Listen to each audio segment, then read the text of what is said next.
Ghana cedis. 2008. This was 33% of GDP.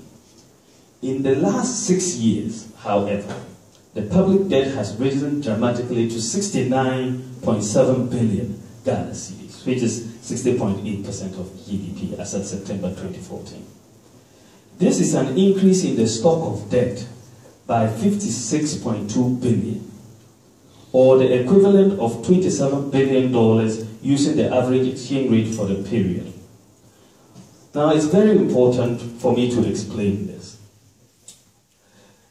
If you borrow, for example, $1 million in 2007, at that time, the exchange rate to the cedi of the dollar was what? 1 to 1, virtually. You would have had, so if you borrowed 1 million Ghana cedis, it would have been the equivalent of $1 million, right? To fast forward to 2014, 7 years later, the exchange rate has moved to 3 to 1, right?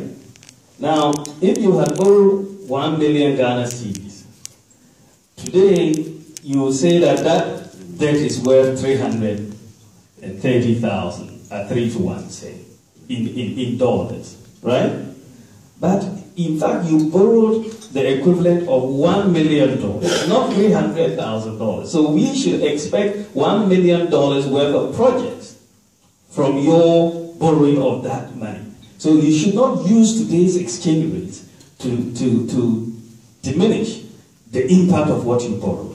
And this is why we are using the average exchange rate, for the period in determining how much actually was borrowed, because that's when he will tell you that, in fact, at the time, the value of this money was so much.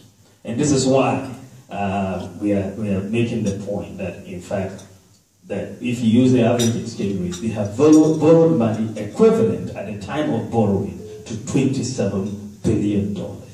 This is the increase that they added to the debt.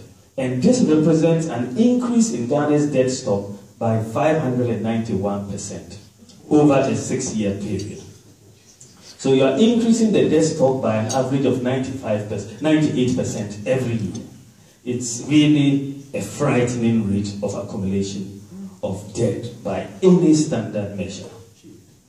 On this track, Ghana is clearly on the way back to the unsustainable debt levels that pushed us to HIPIC.